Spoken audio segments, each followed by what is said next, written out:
तुम्हालाही कोणती स्पेशल भाजणी न बनवता घरातील अवेलेबल पिठांनी असं खमंग खुसखुशीत थालीपीठ खायचं आहे का? मग ही अगदी सोपी रेसिपी तुमच्यासाठी. आता हे थालीपीठ बनवण्यासाठी सगळ्यात आधी मी इथे घेते आहे थोडंसं बेसन, त्यासोबत थोडंसं गव्हाचं पीठ आणि थोडंसं ज्वारीचं पीठ. तर आता या तिन्ही पिठांचं प्रमाण आपल्याला सेमच ठेवायचं आहे. म्हणजे जेवढी तुमच्या बेसन पिठाची क्वांटिटी असेल तेवढंच गव्हाचं पीठ घ्यायचं आहे आणि तेवढंच ज्वारीचं पीठ घ्यायचं आहे. आता मी या पिठांमध्ये ॲड करते थोडासा बारीक चिरून घेतलेला कांदा, त्याचसोबत थोडीशी बारीक चिरून घेतलेली मिरची आणि कोथिंबीर. त्याचसोबत मी यात ॲड करते थोडासा क्रश करून घेतलेला ओवा. मग मी यात ॲड करते थोडीशी हळद, थोडीशी जिरा पावडर, थोडासा धना पावडर आणि थोडीशी लाल मिरची पावडर. आणि मग मी यात ॲड करणार आहे थोडंसं चवीनुसार मीठ.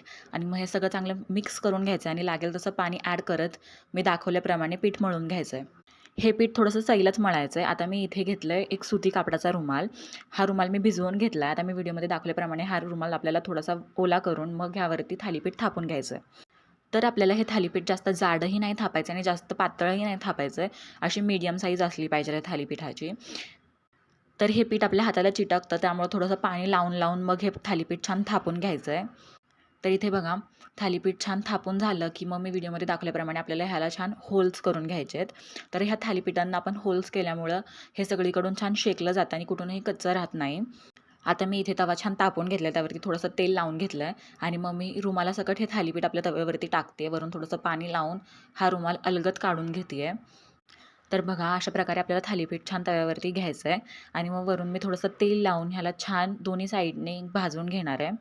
तर नेहमी थालीपीठ भाजताना गॅसची फ्लेम स्लो टू मीडियमच असायला पाहिजे, तरच ते छान भाजलं जातं. तर तुमच्याकडेही घरी थालीपीठाची भाजणी अवेलेबल नसेल तर ही रेसिपी नक्की ट्राय करून बघा. तर अगदी बाजारातून आपण थालीपीठाचं पीठ बनवून घेतल्यावर जसं थालीपीठ बनतं तसंच लागतं हे थालीपीठ. आणि बघा काय सुंदर कलर आणि टेक्स्चर आलं आहे आपल्या थालीपीठाला. आणि अगदी 5च मिनिटामध्ये झाले रेडी आपलं गरमागरम खमंग खुसखुशीत थालीपीठ रेडी.